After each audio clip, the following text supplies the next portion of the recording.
like this session has felt a little bit like a countdown to me. I'm just sort of like it's just like it's like the countdown clock has happened for me. It's like been running in my brain. I'm so excited about it. First of all, this is the University of Bridgeport Steel Pan Band.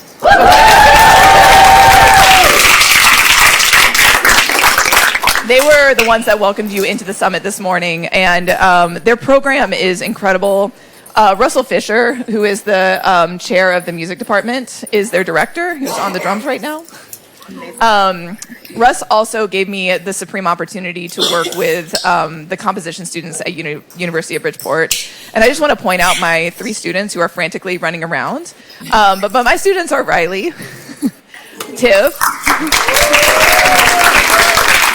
and Evan.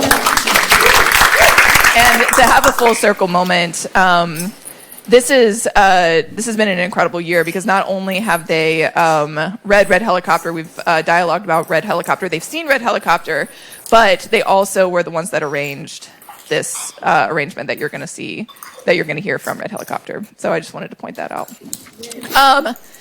So, hi everyone, welcome back. You're going to hear a song called Ride or Die from the piece Red Helicopter, an American rock opera. And it is a duet, and it is wonderful. So can we have our soloist come out? Is she here? Yes. Can we welcome Maya to the stage?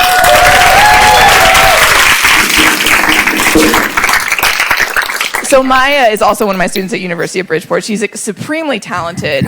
And we were supposed to be joined by another one of my students from University of Bridgeport who unfortunately fell ill. So we had to hire an understudy. So today the role of James Rhee will be sung by none other than James Rhee. Make sure you listen very careful to the words of this song. They'll be important.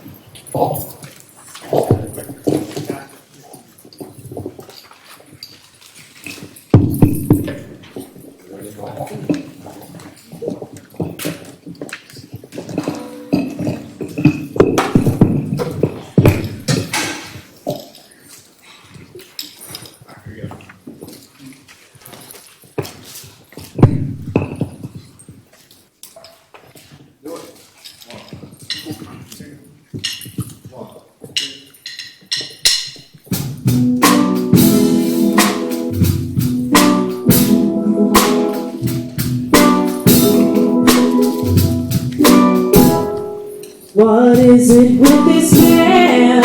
Why would he show up now? Show up here.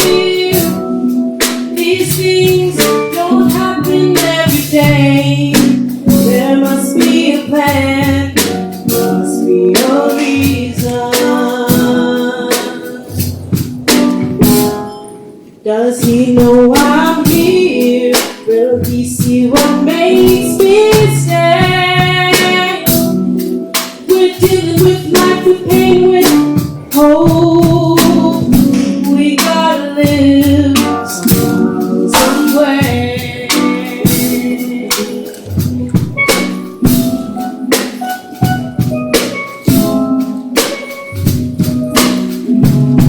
I can't believe I'm here.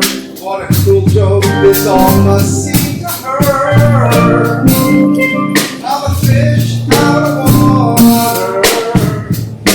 What she needs, I'm not at least on paper. 'Cause there's a feeling I have. I felt it before a long time ago. It's been buried under titles, so one thing is for sure. I know this woman, I just know.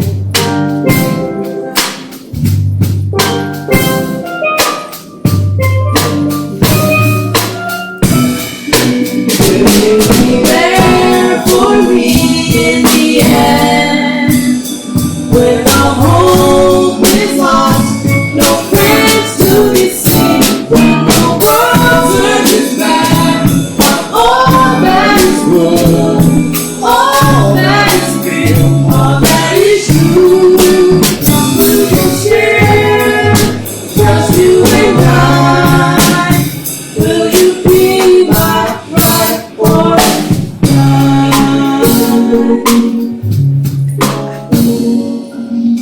Hey, it's really not that hard. I can show you the road. Have fury, blouses and knits. No worries, James. You got this. She wants color. I'm not here for She the wants clothes. to. That's not why she's here. Coming in I know what blowing you in do. her I know what neighborhood. happens here. You create the space for her to feel safe. It's a place my mom should have in a time long since past.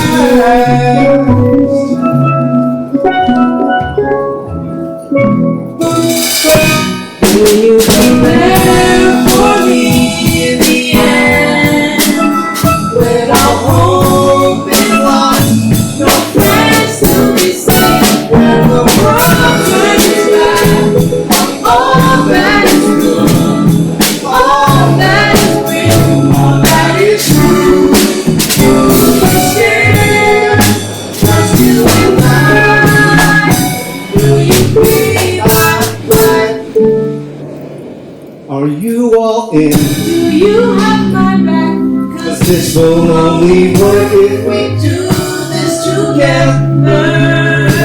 Do you have my plan? I have a plan, but we can't let her Down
Thank you so much. Maya, you sound amazing.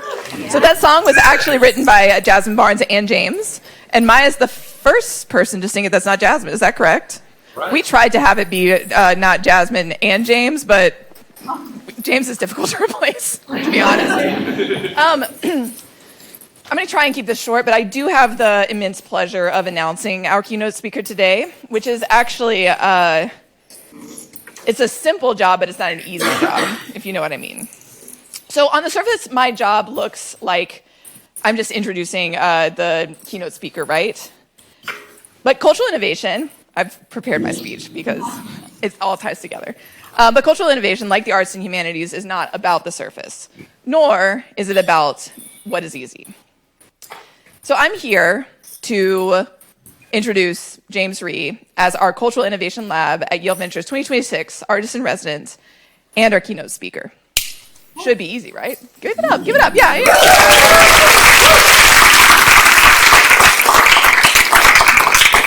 So on the surface, James is a very easy artist in residence to introduce. He's the author of a global best-selling phenomenon, Red Helicopter, A Parable for Our Times. He's a collaborator with creatives ranging from Brene Brown to the K-pop supergroup Le Seraphim to the TED conferences. He's the creator of the Red Helicopter rock opera and the Upside Down Hedgehog spinouts, and he's a globally sought-after performer, speaker, and cultural thinker whose work most recently took the center stage in Korea this spring. So it's easy, right? He's an artist. Like, by any measure, he's an artist. But what makes it hard is all the things that James doesn't tell you, right? Because it's not James's personality. And the reality is that he could be the keynote at any other track in this conference. So James has managed billions of dollars in private equity capital at elite firms in Boston, where he helped oversee $3.5 billion in investments across iconic consumer retail brands, including ones that you know, Meow Mix, Bass Pro Shop, Equinox Gyms, and Mattress Firm. As chairman and CEO of Ashley Stewart, he led the now legendary 7-year reinvention of a twice bankrupt, culturally significant fashion retailer that Wall Street had already written off. Today, he invests family money out of Firepine Group, serves on the board of Exponence, a $22 billion asset management firm, the largest firm run by a female GP, right? And advises leaders across institutions like Goldman Sachs, JP Morgan, Chase, McKinsey, and Morgan Stanley.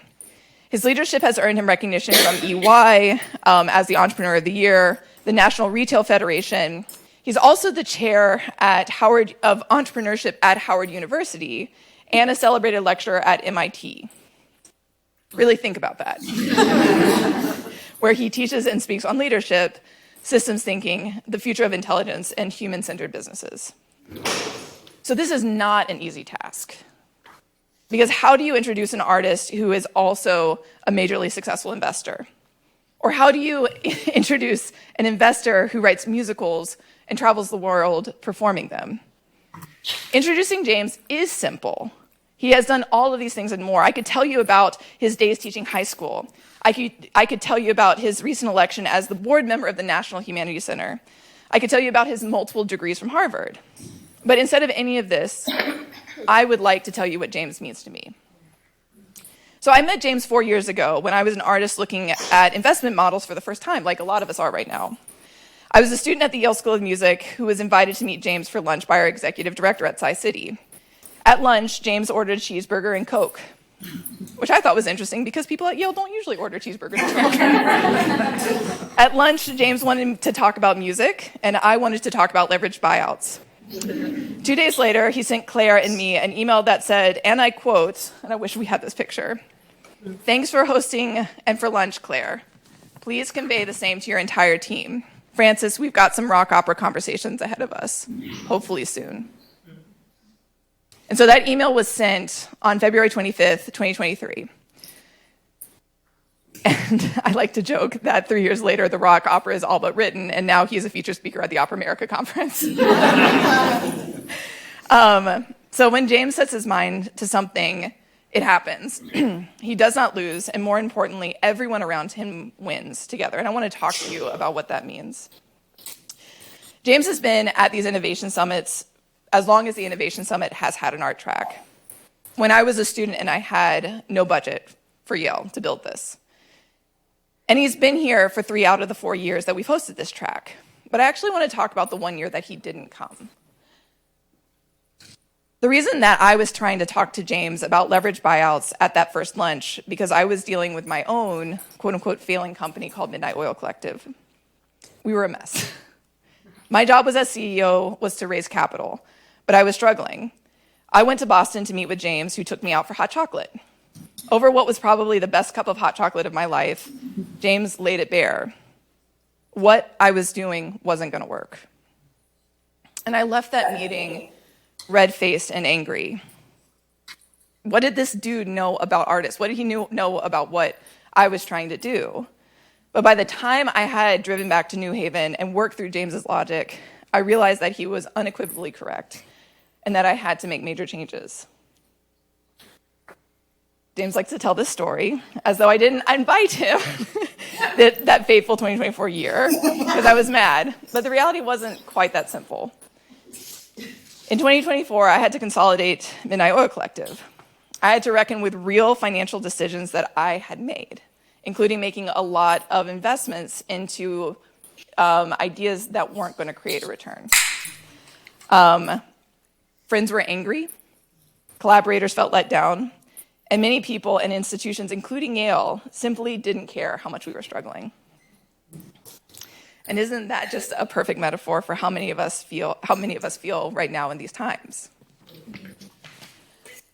And then I read Red Helicopter, and I finally realized that James didn't just turn around companies and systems.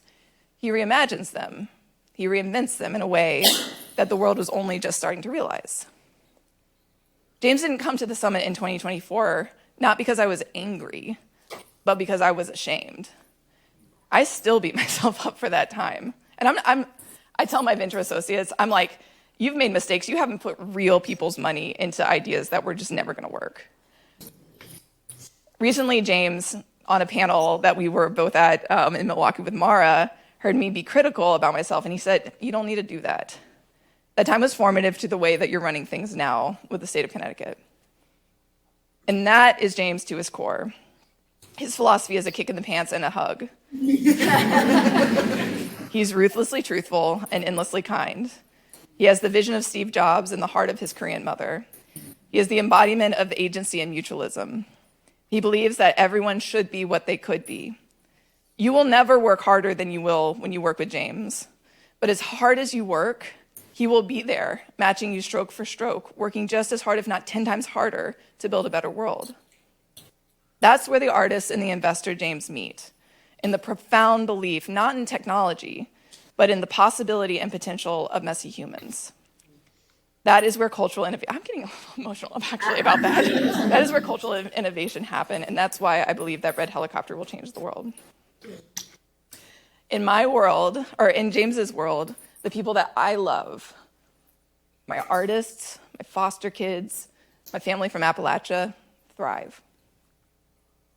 So I keep telling James that working with him this year in particular has changed my life. Well, what I really tell him is that he should run for president, but if not that, then he changed me. And what I mean by that is that if he were to walk away tomorrow, I would be forever changed by the way that he's taught me to think, behave, and build. But what I'm excited about today is I don't actually think that walking away is his intention. In fact, I think he has a couple of ideas about maybe how we can play together. So I have the really good pleasure of welcoming my favorite artist, my ride or die, and my good friend, James Rhee.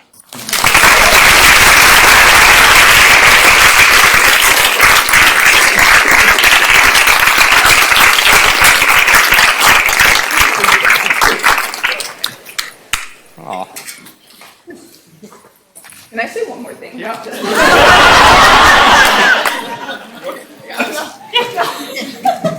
I know, right? We have a number. I know, I told people to not make it about themselves, and here I am. I did ask James to be really blunt today. So he's going to, the kick in the pants, he's going to do that. So if that's not your thing, there's sandwiches downstairs, I don't know. But if it is, like, listen.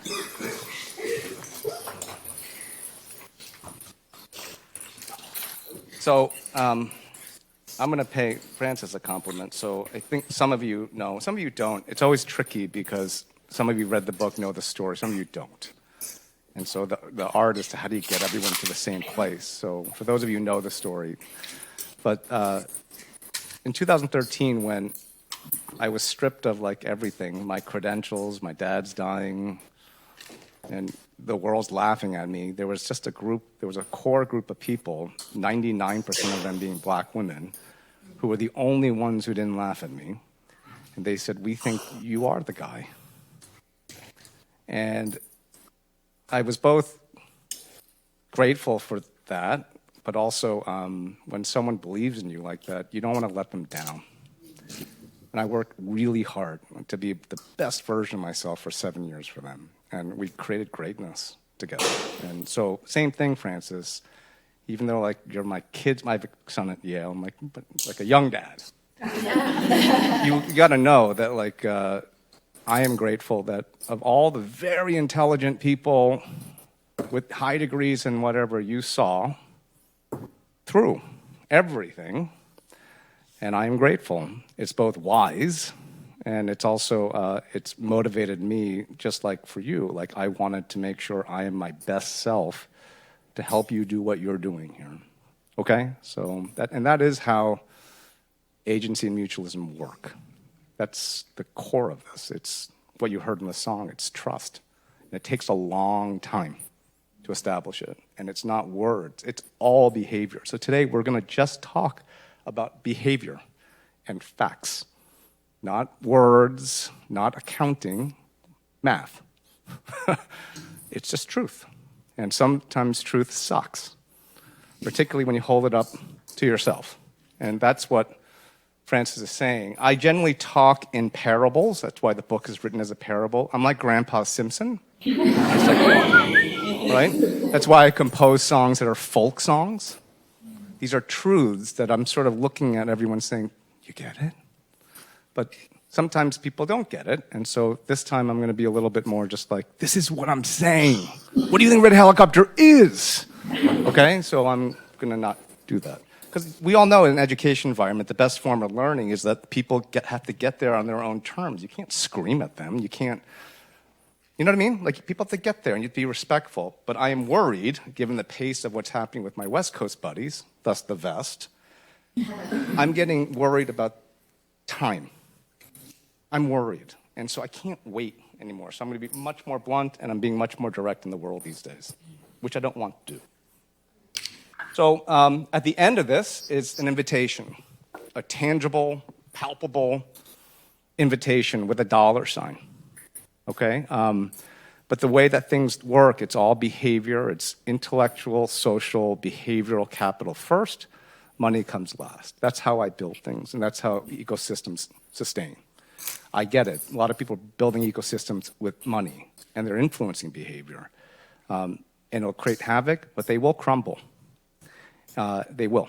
But so for me, Red Helicopter, which I'm inviting you to, many of you are already walking, it's a world that's to come. Does that make sense? Okay, so here we go. So from a pedagogy standpoint, just in terms of, as I'm talking in MIT systems dynamics terms. The book is sort of written this way and structured as a fugue. So just picture the loops of life, money, and joy as I'm talking to you. And that a lot of this is about the importance of belief systems and the emergent processes that come out when people start believing something and they start behaving a certain way. Processes emerge, and then you concretize them.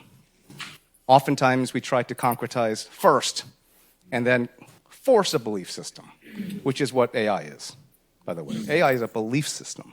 That's all it is, of inferential belief system. So these are more, like, some of the stuff is just core principles, folk song, truths.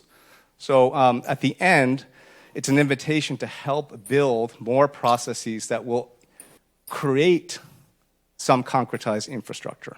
So far, everything that I've been doing with Red Helicopter has been intentionally analog, right? And then digital's coming. That makes sense? Okay. So how we got here. So I'm going to show you very intentional pictures because I want you to picture the world that's to come.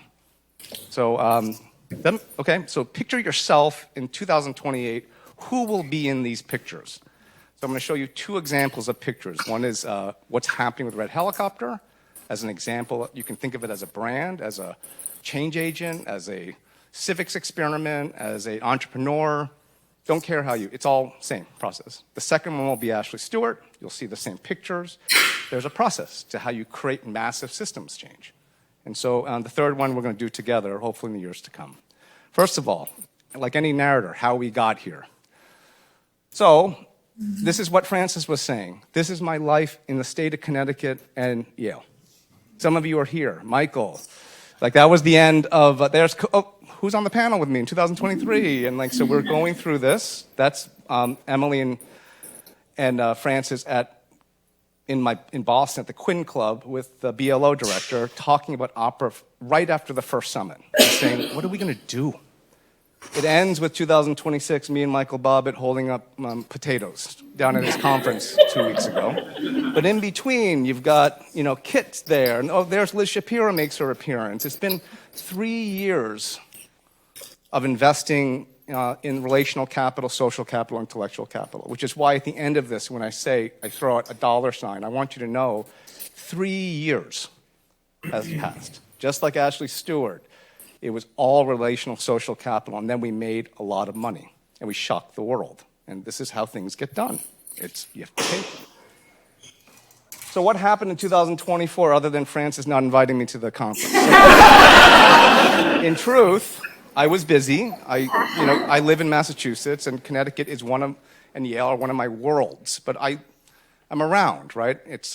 But I was busy. I debuted the book.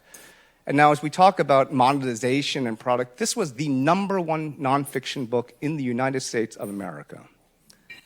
And you may ask, how did that happen? First-time author, Korean guy writing about his Korean mother and black women in a form of narrative that's undescribable, doesn't fit in any algorithm, and Harper thought it would fail because it doesn't fit in any BISEC code?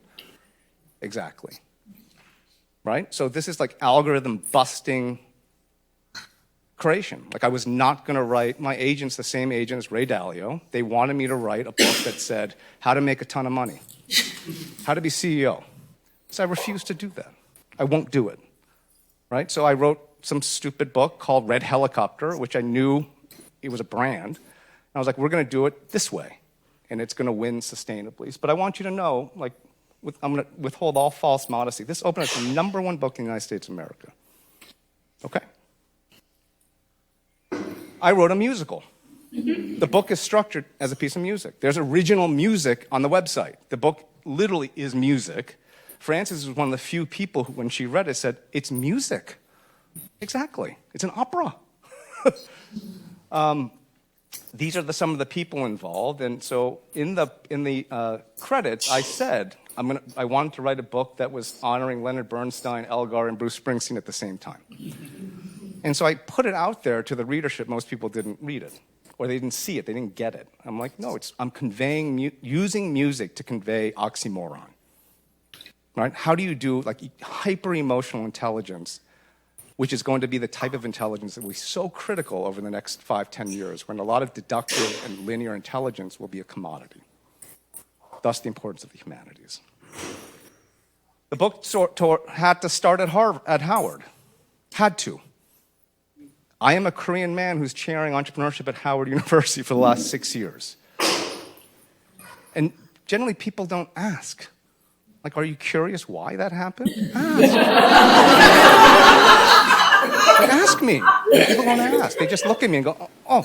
But I'm saying this because we're talking about new realities and worlds and breaking out of algorithms.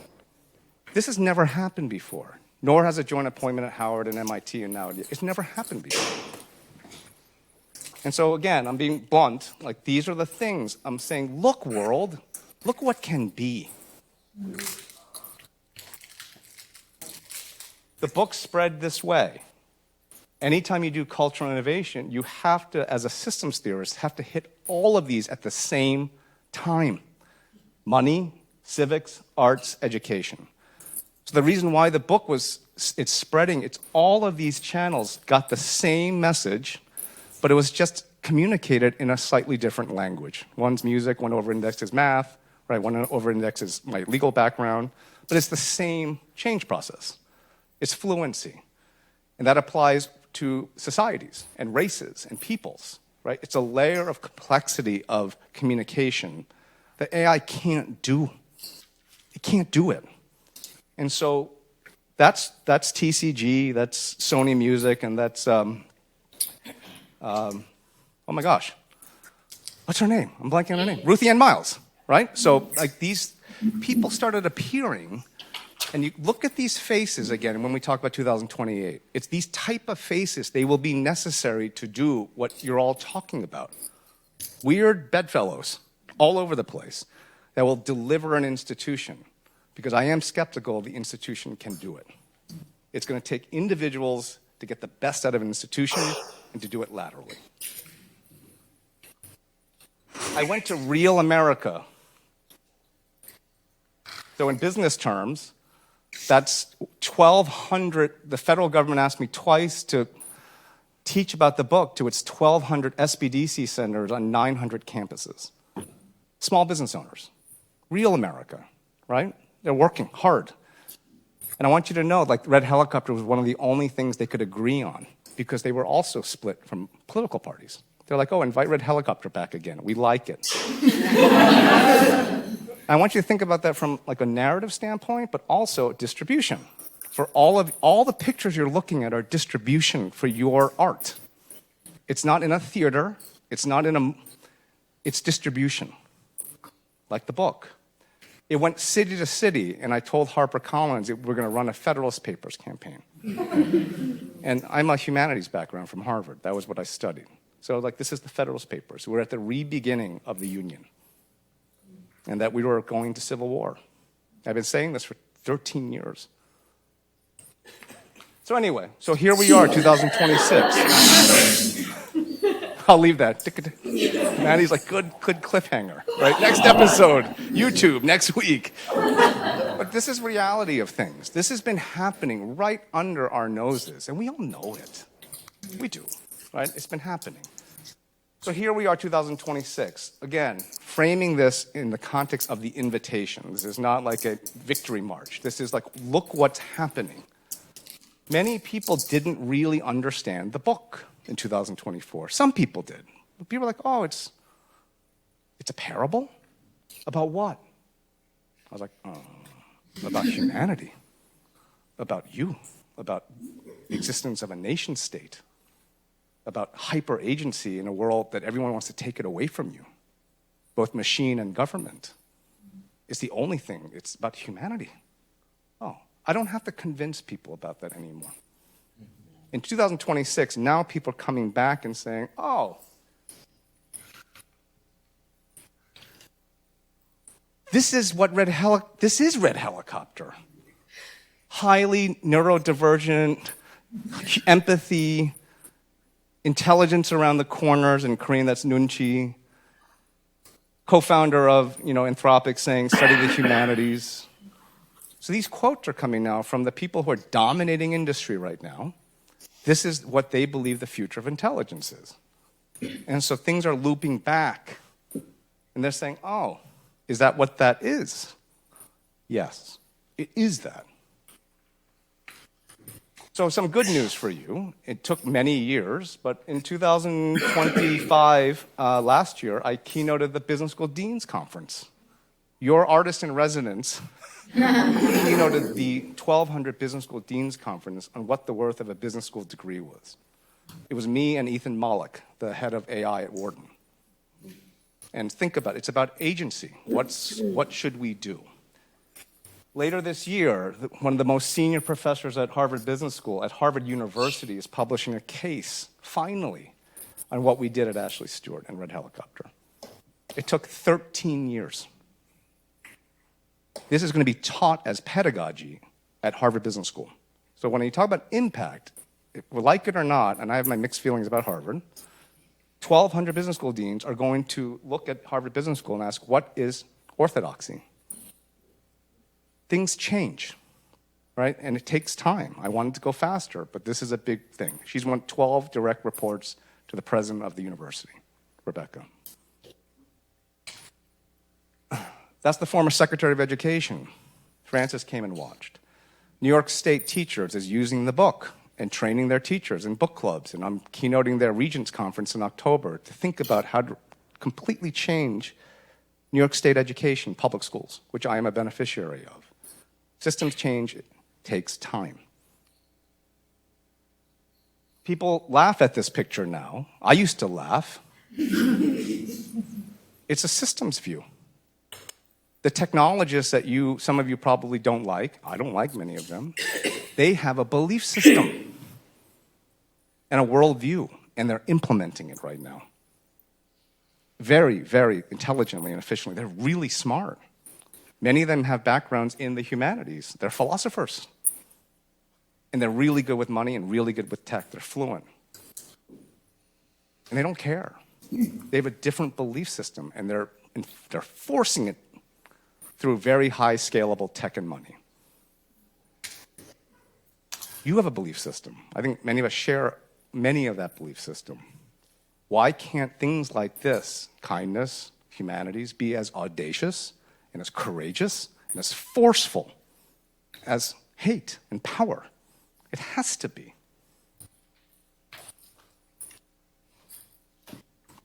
Now people understand why in 2021 I did a TED Talk. They said, talk about anything you want. I said, I want to talk about kindness. You do? Is there anything else? What else to talk about other than kindness? Why wouldn't we talk about it? It's the highest form of systems appreciation humanities that a human can manifest. Why wouldn't we talk about it? Particularly when the brain science backs up everything that you get much smarter and creative people. Why wouldn't we talk about it? It's an investment in someone's agency. So now people understand when I said it, the whole book is about AI. I mention it once. And so these days I'm sort of saying, the book, what do you think it's about? When you talk about agency, you are talking about artificial intelligence and kindness at the same time.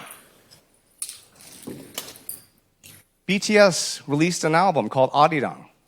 As you'll read from the book, Arirang is the folk song of Korea. Guess where it was first recorded? Howard University. And they botched the release. They took out all the black people on their release and put white people in there. And the Koreans recently interviewed me on KBS and said, it strikes us that you're living real life 1896. You're the chair of entrepreneurship at Harvard. And I said, they should have called me. This is playing out in real time right now. Arirang, BTS, Howard, and Springsteen touring. It's not a coincidence that the fundamentals of the rock opera are based on Arirang, Bruce Springsteen. It's the same zeitgeist. And Howard has a very important role to play in all of this, which is why it's 6 years now. I will not leave until they kick me out. This is the #1 K-pop. This is La Seraphim, Ha Yoonjin. It's her favorite book. This 21-year-old and I sang Born to Run Bruce Springsteen on stage in Korea in front of 3,000 people. That shit doesn't happen. Think about it. Why is that happening? This person below, he is the composer of Parasite and Squid Game. He has a lot of interest in American rock opera, Red Helicopter. It's a global rock opera. I made an investment in Korea. I bought a huge chunk of a new marketing comm firm, a partner of mine. This is what's happening in Korea. So picture Korea, Howard, MIT, Yale. Like, can you picture now these places that have to start working together? And this is a little bit of a piece. I just want you to hear it because she's not in the room, but this is a little bit of Jasmine's voice. Better and trust. She still has space to trust, which is probably the hardest of it all. Whatever they limit us, we'll just be better.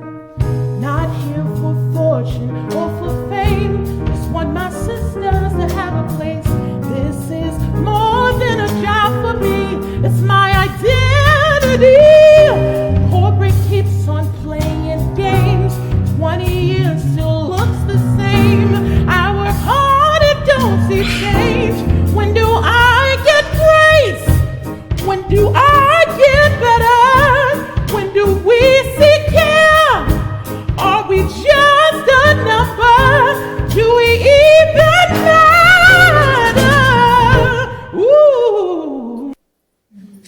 The key to change, it's good to talk about it philosophically, intellectually. There has to be an underpinning. You have to understand what's happening. But the future of intelligence, any action, you have to do it. And the doing is happening in the front lines. With not that you're not real people and that I'm not real people. It's the people that can't be here today because they're working 9 to 5 right now. They can't take time off. That's where change happens. It has to be there. We did that at Ashley Stewart. This is the ecosystem we built by hand. This company was a twice bankrupt, no Wi-Fi. It's arguably the largest business serving and employing black women in this country. Hundreds of millions of dollars of revenue. Lots of theaters across the country, 22 states. It was metaphoric. We built it piece by piece, and if you think about the book distribution channels, it's the same